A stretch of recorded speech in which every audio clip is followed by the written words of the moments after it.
भारतवर्ष के इतिहास में 1 जुलाई 2024 का दिन स्वर्णाक्षरों से अंकित हो गया। इस दिन देश में 3 नए आपराधिक कानून लागू हुए। आपराधिक न्याय प्रणाली को संचालित करने वाले ये 3 नए कानून भारतीय न्याय संहिता BNS, भारतीय नागरिक सुरक्षा संहिता BNSS और भारतीय साक्ष्य अधिनियम BSA हैं। किसी भी स्वतंत्र देश में लागू कानून वहाँ की भौगोलिक परिस्थितियों, सामाजिक न्याय की आवश्यकताओं और वहाँ की संस्कृति के अनुरूप होने चाहिए। इससे पहले देश में लागू IPC, CRPC और भारतीय साक्ष्य अधिनियम अंग्रेजों द्वारा बनाया गया औपनिवेशिक कानून था, जो दंड देने की अवधारणा पर बनाया गया था और इनका मूल उद्देश्य औपनिवेशिक शासन को बनाए रखना, भारतीय संसाधनों पर नियंत्रण रखने के साथ लोगों में राजकाज के प्रति भय बनाए रखना था। वर्तमान 3 नए कानून दंड आधारित न होकर न्याय आधारित हैं। भारतीय न्याय संहिता में महिलाओं और बच्चों के विरुद्ध होने वाले अपराध को प्रारंभ में ही विधान किया गया है, जैसे किसी भी स्त्री को प्रलोभन देना, अपनी पहचान छुपाकर शादी का झांसा देकर यौन शोषण करना बलात्कार की श्रेणी में शामिल है और इनके विरुद्ध होने वाले दंड का विस्तार से वर्णन किया गया है, जो नए कानून की मंशा को परिलक्षित करता है। माननीय प्रधानमंत्री जी की अगुवाई में भारत के आपराधिक न्याय प्रणाली को इन 3 नए कानूनों के माध्यम से पूरी तरह से बदलने का प्रयास किया जा रहा है। नए कानूनों में कई अहम जरूरी बदलाव भी किए गए हैं, जैसे 124A राजद्रोह की धारा को समाप्त कर धारा 152 जोड़ी गई है, जो भारत की संप्रभुता, एकता और अखंडता को खतरे में डालने वाले कारणों से संबंधित है। इन 3 नए कानूनों को विवेचना में वैज्ञानिक और तकनीक के सभी पहलुओं को ध्यान में रखते हुए बनाया गया है। घटनास्थल की वीडियोग्राफी और फोरेंसिक जांच को अनिवार्य किया गया है। इसमें आतंक और आतंकवादी कृत्य को विस्तार से परिभाषित किया गया है। संगठित अपराधियों एवं माफियाओं को सजा दिलाने के उद्देश्य से विटनेस प्रोटेक्शन स्कीम लागू की गई है। मॉब लिंचिंग में शामिल लोगों के लिए मृत्यु दंड तक का प्रावधान किया गया है। नए कानूनों में सामुदायिक सेवा के दंड को जोड़ा गया है, जिसमें क्षुद्र अपराधों के लिए सामुदायिक सेवा के दंड की व्यवस्था की गई है।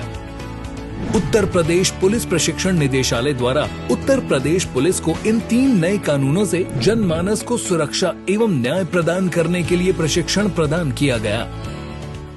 ये नए कानून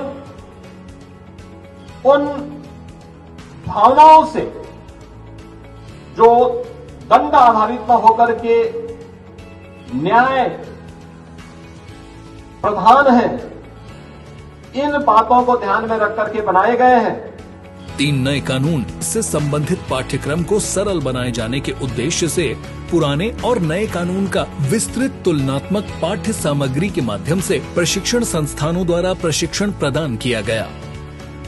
इसी क्रम में मार्च 2024 में प्रदेश के समस्त IPS और PPS अधिकारियों को ऑनलाइन और ऑफलाइन हाइब्रिड मोड में प्रशिक्षण प्रदान किया गया। नवनियुक्त 8,641 उप निरीक्षक नागरिक पुलिस को 2 सप्ताह की अवधि का प्रशिक्षण अलग से कराया जा चुका है। नए कानूनों का प्रशिक्षण प्रदान करने के लिए 600 से अधिक मास्टर ट्रेनर तैयार किए गए, जिसमें अभियोजन अधिकारी, निरीक्षक और उप निरीक्षक शिक्षक शामिल हैं। भारत सरकार की तरफ से वहाँ भी हमारे अधिकारी जाके पहले मास्टर ट्रेनर्स हम लोगों ने ट्रेन कराया। उन लोगों ने आके कालांतर में चीज़ों को ट्रेन किया। यहाँ पे जो विधि विशेषज्ञ हैं, सब्जेक्ट मैटर के जो एक्सपर्ट्स हैं, उन्होंने इसी मुख्यालय में सभी अधिकारियों को ट्रेनिंग दी। मिशन कर्मयोगी के अंतर्गत प्रचलित iGOT पोर्टल पर उपलब्ध प्रशिक्षण सामग्री से भी प्रशिक्षित किया जा चुका है। 3 नए कानून से संबंधित सरल और प्रभावी ढंग से हिंदी में लगभग 10-10 मिनट के 29 वीडियो तैयार किए गए। ये वीडियोस तथा समस्त प्रशिक्षण सामग्री उत्तर प्रदेश पुलिस प्रशिक्षण पोर्टल पर अपलोड किए गए हैं। सभी जनपद के समस्त थानों, पुलिस अधिकारियों के कार्यालयों और जनपदीय न्यायालयों के साथ अन्य प्रमुख स्थानों पर नए कानून विषयक पैम्फलेट चस्पा किए गए।